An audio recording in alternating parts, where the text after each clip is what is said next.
Assalamualaikum warahmatullahi wabarakatuh.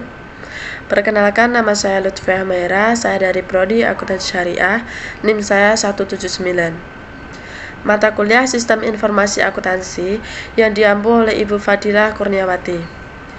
Di sini saya akan membahas sedikit materi tentang just in time atau sistem produksi tepat waktu. Poin yang akan dibahas itu pengertian just in time, tujuan just in time, manfaat just in time, ada juga kelebihan dan kekurangan just in time, dan yang terakhir, strategi dalam implementasi just in time dalam perusahaan.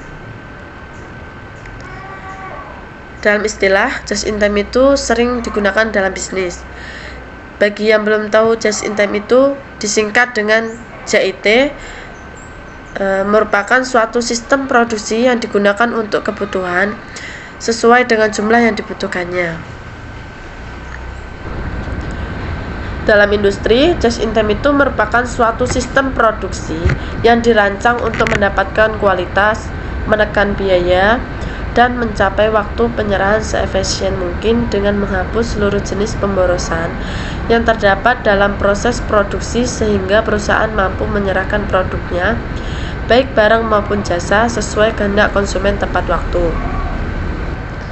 Tujuan just in time itu yang pertama, agar tidak ada kelebihan jumlah selama produksi atau overproduction. 2. Bisa mengatasi 3 pemborosan sekaligus dalam satu waktu. 3. Untuk mengurangi hal yang sia-sia yang bisa saja menyebabkan kerugian dalam perusahaan itu sendiri.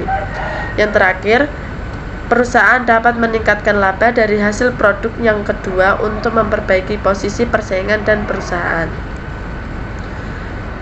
Selanjutnya, ada manfaat just in time. Yang pertama, bisa mengurangi ruangan gudang untuk melakukan penyimpanan barang.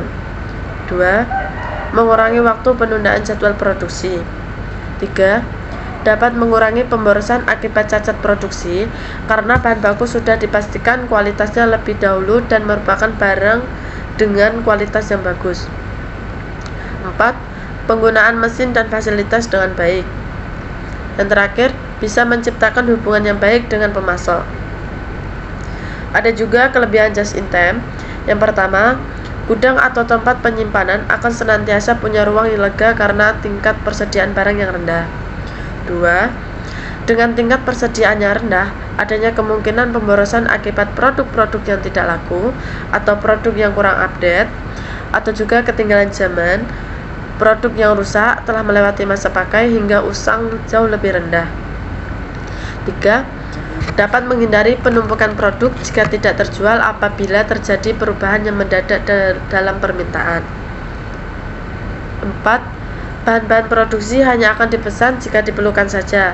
Hal ini dapat mengurangi modal untuk dalam melakukan produksi. Dan yang terakhir, memastikan kualitas bahan produksi dari pemasok sehingga perusahaan tidak perlu memeriksa maupun melakukan pengerjaan ulang sehingga lebih hemat waktu. Selanjutnya ada kekurangan just in time. Yang pertama, sistem just in time tidak menoleransi jika terjadi kesalahan sehingga akan lebih sulit untuk melakukan pengerjaan ulang pada bahan produksi maupun produk jadi yang mengalami kecacatan atau tidak jadi. 2. Akan ada ketergantungan yang cukup tinggi terhadap pemasok bahan produksi baik dari segi kualitas maupun kuantitas. 3.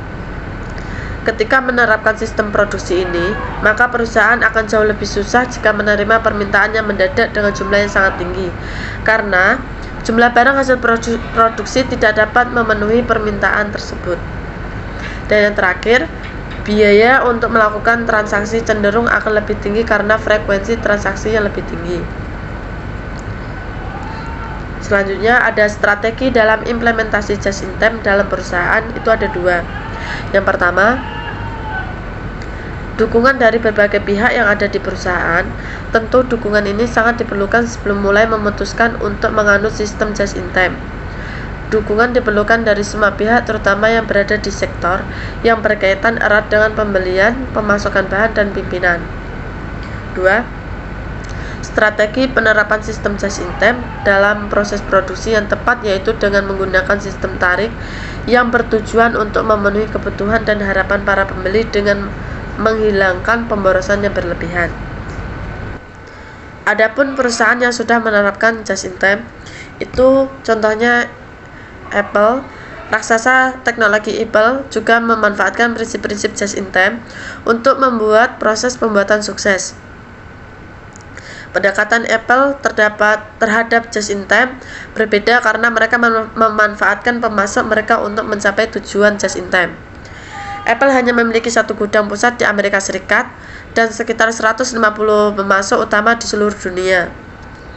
Mereka membangun hubungan yang kuat dan strategis dengan vendor mereka. Pengalih-dayaan produksi ini membuat Apple lebih ramping dan memangkas biaya serta mengurangi kelebihan stok.